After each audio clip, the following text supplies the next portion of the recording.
The daily word for today was divine guidance. And I feel that that's what directed me this week. Because I was going to talk about my word for the year. And I woke up Thursday morning and said, nope. Something said, you can't ignore what's going on. You got to address it. So I took what I had prepared for today and said, okay, that'll be for next week. This week, we will talk about choosing love when violence rocks our world. Now, my first personal experience with violence happened in my early 20s. I had married, moved away from home, and I got a long-distance phone call from my sister telling me that a friend of ours, his name was Bill Jones, had been shot. And I said, well, is he okay? She's like, no, he died. And I'm like, well, what happened? And he had gone to a convenience store. I don't remember if it was for bread or milk or what it was. But when he got back in his car, somebody was in the back seat and they shot and killed him. And at that time, my faith was in a God out there. And I asked myself the questions everybody asks when faced with this kind of violence. Where was God? Why did God allow this to happen? Why did the violent prosper? You feel hopeless, you feel helpless. And at that point, I came to the conclusion, well, Satan won this one. But I allowed that act of violence to change me. I couldn't watch violent movies anymore. Before this had happened, I could never understand how people could kill someone else. I mean, even like the death penalty, it rocked my mind, like when you would read in the Bible of people stoning people. I couldn't understand. How could you pick up that rock and throw it at someone? Could not understand that. But once that act of violence happened that rocked my world, I understood how you could pick up that rock and throw it at someone. Because I would have picked up that rock and thrown it at the person who took Bill from us. So I allowed that act of violence to plant a seed of hate in my heart. But now here we are 50 years later, and a lot of thanks to cell phone recordings, we have all experienced many acts of violence. We can see them up close and personal.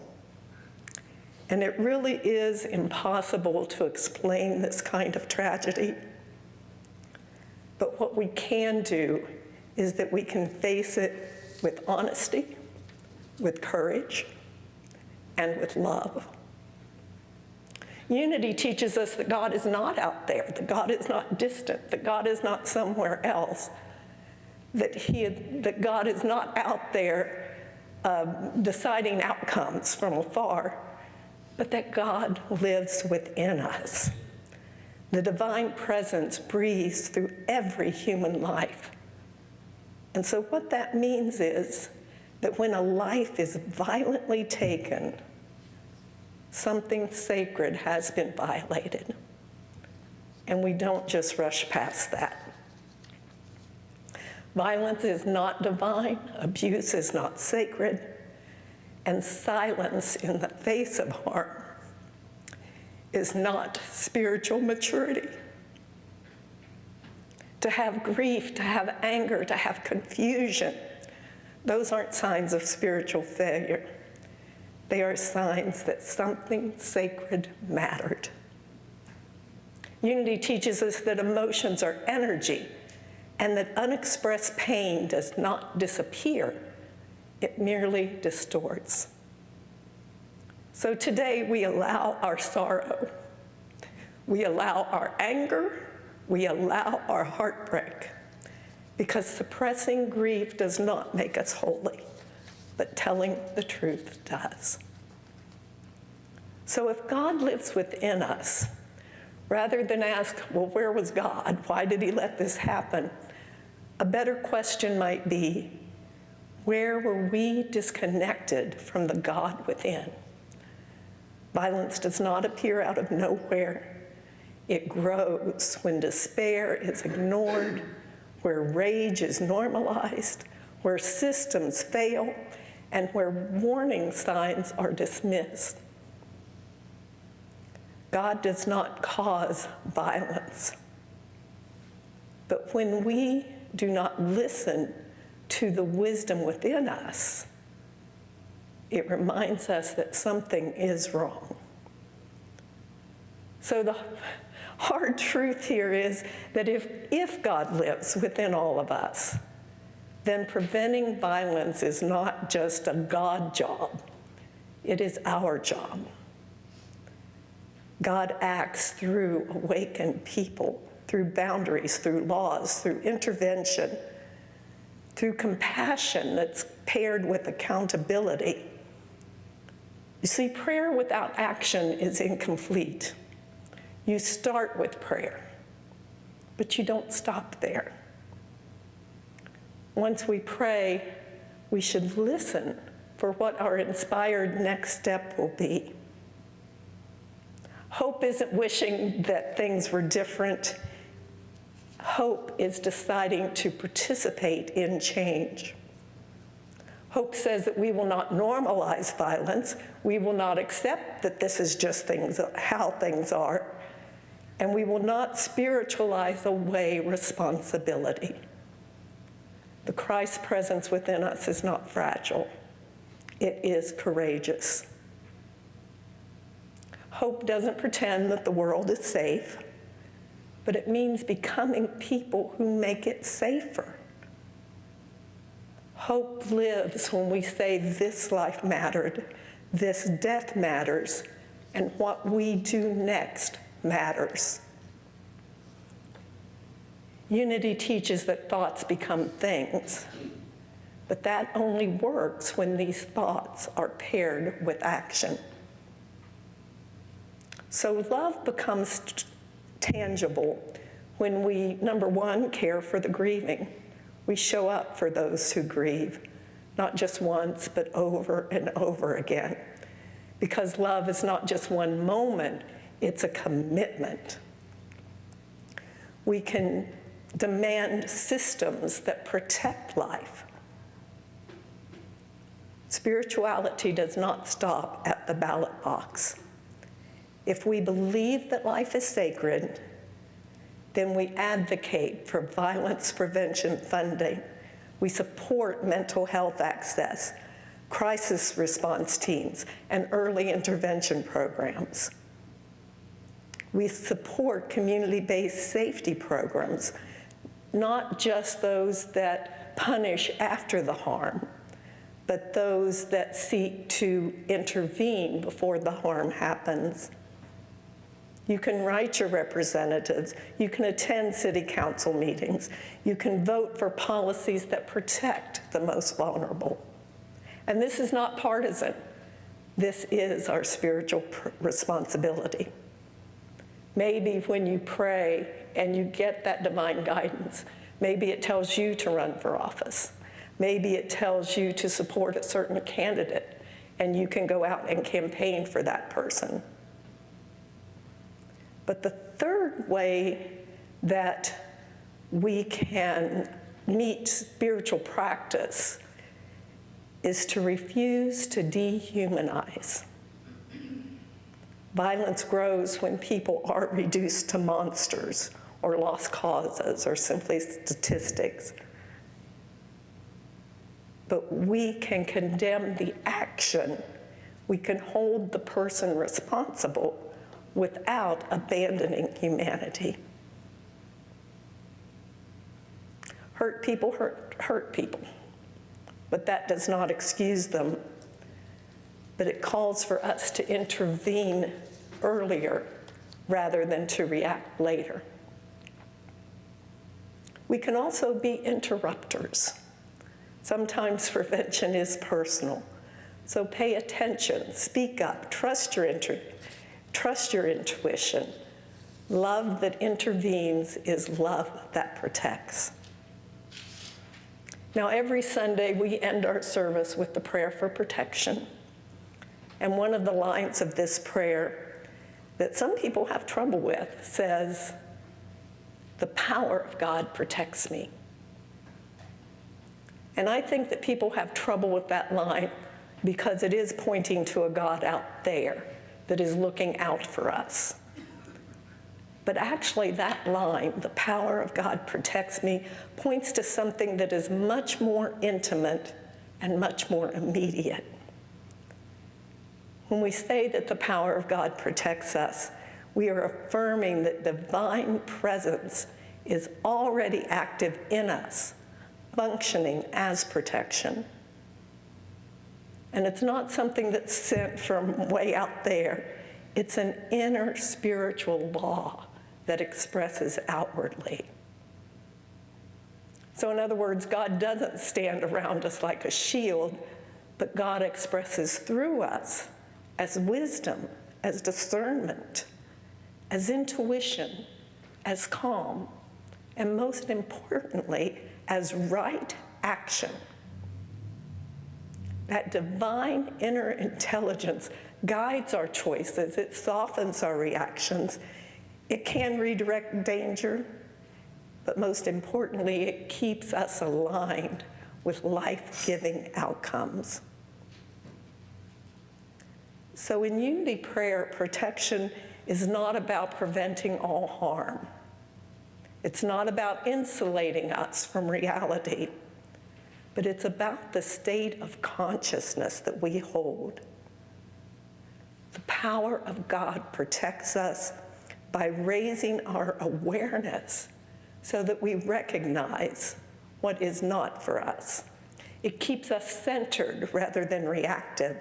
It allows us to respond from love rather than from fear. And it aligns us with spiritual law. And spiritual law is always tends toward harmony. We are protected not because nothing difficult happens, but because nothing can separate us from the divine presence, from divine wisdom, and divine strength. So when we say the power of God protects us, what we really are saying is that divine life within me is active. The Christ consciousness in me is alert and aware. My thoughts, my words, my actions are guided by spirit. I move through the world in alignment. Protection is remembering who we are. And unity teaches that God is within me, God is within you, and God is the field of divine life between us. So protection also means that even in relationships, in conflict, in uncertainty, that same divine presence governs this space. Nothing real is threatened when we remain in that awareness. So the power of God protects us not by building walls around us, but by awakening the divine awareness within us. I am protected not because God is standing guard outside and around me, but because God inside is guiding me. And that helps me to choose love rather than fear when I don't understand the violence in the world. We can't undo what has happened, but we can decide what grows from it. If God lives within us, then the next chapter is not written by faith, it's written by our choice.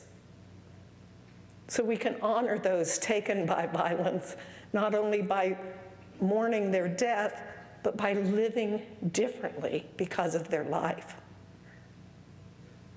So we ask that we be awakened, that we allow our grief to soften us, and that we allow our anger to mobilize us. So we ask that the God within rise within us, not as sentiment, but as justice, as courage, and as love in action.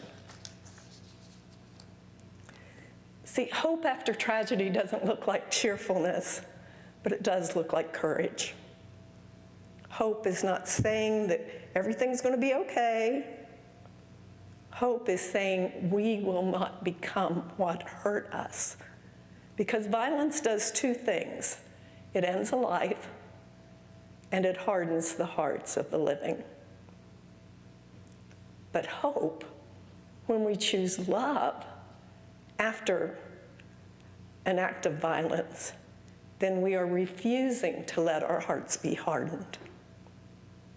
We will grieve without becoming cruel. We will seek justice without becoming violent. We will remember that the lives of those who have passed mattered. Their story matters. It mattered before this happened, and it still matters now. So hope lives when we protect one another, when we choose to interrupt these cycles of harm rather than continue them. Hope lives when we pray, and then after we pray, when we sit and listen to the answer to the question, what is mine to do? Hope lives when we act then on that divine guidance that we receive after we have prayed. So, as I said before, we cannot undo what has happened. We cannot return the deceased to their loved ones. But we can decide what kind of people we will be. We can choose to be a community that holds grief honestly, that seeks justice wisely, that loves fiercely, and refuses to let violence define our future. The final word does not belong to death, it belongs to love. The love may be wounded, it may be grieving, but it is persistent, and it will still be here tomorrow. So picture the world that you want, the world you want to live in. Pray for that kind of a world. And then listen. What am I divinely guided to do? And then take those actions. If anger hardens your heart, nothing good can grow. Think about the ground. If the ground is hard, nothing grows. But when we water that ground with love, then we are making room for this world that we want to live in. So I want to leave you with the words of a Karen Drucker song. She says, "You are the heart, you are the hands, you are the voice of heaven on earth." So let your hands, your heart, your voice be led by love and guided by love. The action we take will make a difference. So let's all take the actions that we need to take, whatever they are. And it may be different for each one of us. But let Spirit guide you to take the actions so that we have a world that we want to live in. A world that reflects the love and joy and peace that we know resides in each and every person. And so it is.